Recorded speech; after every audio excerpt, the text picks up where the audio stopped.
countries. Yeah, the whole thing had a budget of 90,000 euros about. Partners were Computer Games Museum, and we were very lucky to get public money, which is usually for the high arts, which is a Kulturstiftung des Bundes, which is like the national funding body in Germany for big theater productions, big exhibitions, things like that. Yeah, so, and we were never able to get that again. So I think this was like a one hit. But Sebastian, the festival is continued, is yes, it not? oh yeah, this is very important.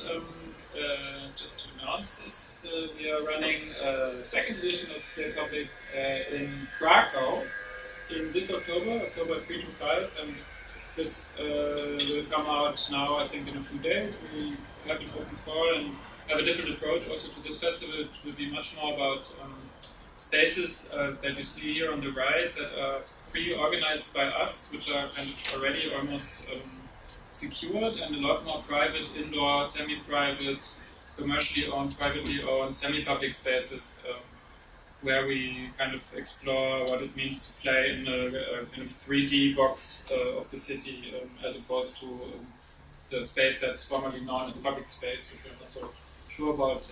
It's so easy to define anymore. So this is partnered by a Goethe Institute Krakow, so this is yeah. And it's also, I think, an interesting opportunity to think about a festival like this, I think more as an art project maybe, and less as a kind of a local scene creating something in their city, and more of a kind of a lens that goes through place. So it's a little bit a fusion also of the field office idea and the public in Berlin, but that's just so great. Yeah.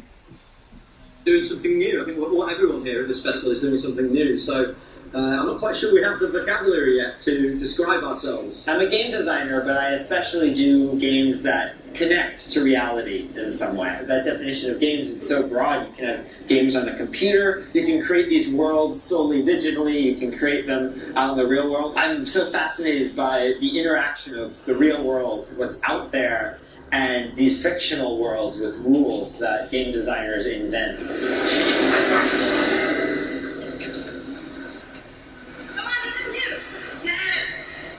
Game designers and architects create structures that become spaces of possibility that people inhabit, whether they're physical structures like a building or whether they're behavioral structures like the rules of a game. And in both cases, people will do things that you never expect. And that's sort of part of the pleasure of being a designer. There's one thing that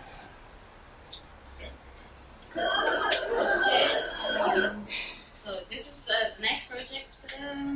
It's called Godzilla, which was actually the first project that we did bordering art and city planning. We were invited by a theater in Mülheim, which is in the far west in Germany. It's quite a small town next to Essen, which has been the cultural capital of 2010. And since then, they did a lot of something that they called city game in reality, Stadtspiel in Realversion. And they asked us to really do this kind of game in the city that they were talking about the year before and didn't really achieve to do. And they this is what they said. And they said, well, we have the same problem as maybe 2/3 of the German smaller cities. Our actually former shopping street inner city is just kind of dying out. All the shops are empty and there's nothing going on here. Could you do something to regain life and get people together there again and really have that what a public space in the middle of the city is about, getting together and communicate and do something together. And so we did this monster fiction there, saying that, you didn't care for your city center and now the monster is moved in, you didn't realize it and now they're here. Do something with this. And the people in Mülheim had 3 weeks to actually come to a public decision. Do we want to live with the monsters or not? And we had that was actually a crazy time. We had like at least one event each day, running for 17 days, preparing that 3 weeks ahead. So we were spending like 6 weeks there. We had an online level where people could track monsters in the city, and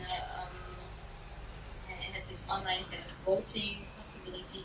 And so that was really about change of perspective, but really also changing the kind of like activation, maybe as you said, Greg, that it's very much about like political engagement, and this was what this project was about, or what we were asked for, like making the people in Mülheim be more engaged and political about their situation. Yeah.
Maybe adding to this, we were working with like more than 20 different associations there, like really doing this kind of community work, bringing communities together that had never been working together before, which was great, and was working a lot better than we thought. Like as the Berlin artists coming to Mülheim telling you what to do, that wasn't.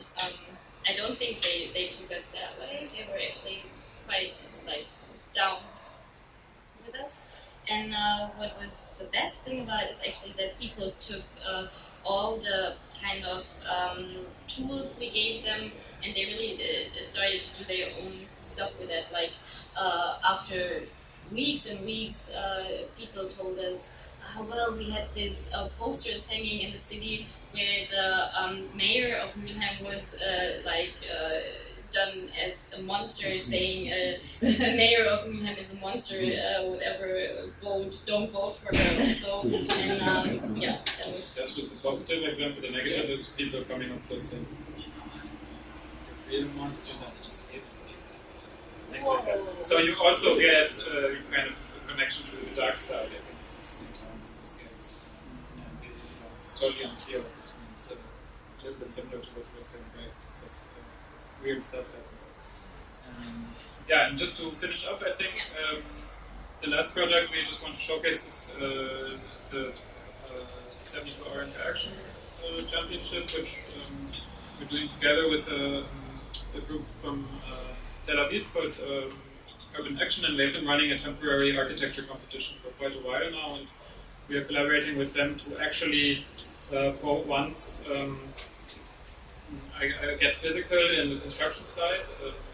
As Invisible Playground, we were always interested in these kind of very temporary, ephemeral things, and this is really cool for us to collaborate with architects to actually create physical stuff that changes the cityscape more or less permanently. We're also negotiating with Britain to see what of the installations can stay there, and I think it's of our, let's say, most serious effort so far to bring games into this question of urban design in a way, in a very physical way. And we had an open call, and we're really thrilled to have 300 people that wanted to come to Witten at their own costs, architects, game designers, and all kinds of people, and just enjoy the video. Are you running out of fun? You might have boredom, then you are not alone. Global boredom is a reality.